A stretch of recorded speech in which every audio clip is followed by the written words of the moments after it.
નમસ્કાર. વિશેષ ન્યૂઝની વિશેષ રજૂઆત દિનેશનો ડંખ જોજો ખોટું ન લગાડતામાં હું દિનેશ સિંધવ તમારું ફરીવાર સ્વાગત કરું છું. ગોપાલ ઇટાલિયાને માઠું લાગ્યું છે.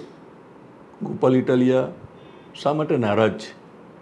હું એટલા માટે પૂછું છું કે સુરતમાં જે તંત્ર સર્જિત પૂરની સ્થિતિ છે એ પૂરની સ્થિતિમાં અનેક લોકોના મોત થયા છે, અનેક વેપારીઓને બહુ મોટું નુકસાન થયું છે, સામે સામાન્ય લોકો પણ પરેશાન થયા છે.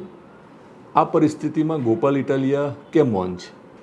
હું જ્યારે સવાલ કરું ત્યારે બે પ્રકારના જવાબ મળી શકે આપણને. એક તો એટલા માટે ગોપાલ ઇટાલિયા મૌન હોઈ શકે કે એમને માઠું લાગ્યું હશે. એમને માઠું લાગ્યું હશે કે આ વખતે સુરત કોર્પોરેશનનું જ્યારે ઇલેક્શન છેલ્લે આવ્યું ત્યારે આમ આદમી પાર્ટીએ ખૂબ મહેનત કરી, પણ તમે આમ આદમી પાર્ટીને કોર્પોરેશનમાં જીત ના અપાવી.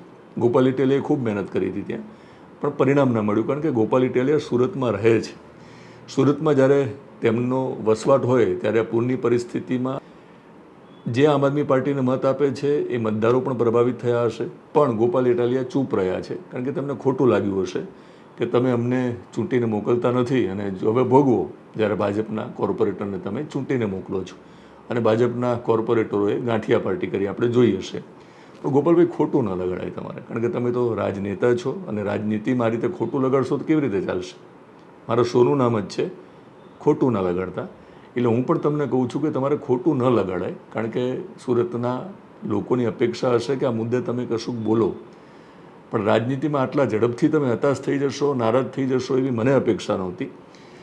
ગોપાલ ઇટાલિયા, ફેસબુક તમારી જે આઈડી છે એ આઈડીને મેં જ્યારે જઈને ચેક કર્યું તો ખબર પડી કે છેલ્લા 14 કલાક પહેલાંની તમારી જે પોસ્ટ છે એમાં તમે સરસઈ ગામે ગયા છો તમારા મત વિસ્તારની, અને ત્યાં તમે ટ્રેક્ટર ઉપર બેસીને ફોટો પડાવ્યા છે. સાથે સાથે 16 કલાક પહેલાંની જે તમારી પોસ્ટ છે એમાં પણ તમે ક્યાંય કોઈ ઉલ્લેખ કર્યો નથી.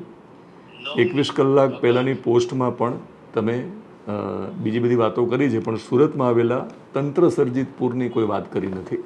ગોપાલ ઇટાલિયાએ આ પ્રકારે મૌન ન સેવી લેવું જોઈએ, કારણ કે કોઈ પણ મુદ્દે તમે હર્ષ સંઘવીને જ્યારે આડે હાથ લેતા હોય, હર્ષ સંઘવી સામે તમે જ્યારે નિશાન તાકતા હોય ત્યારે તમે આવું માઠું લગાડો એ ન ચાલે. મતદારો છે, મત આપે ન આપે, પણ તમારે વિપક્ષની ભૂમિકામાં પણ ભૂમિકા ભજવવી જોઈએ. તમે વિપક્ષની ભૂમિકા ભજવવામાં નિષ્ફળ ગયા છો. જોજો ખોટું ના લગાડતા.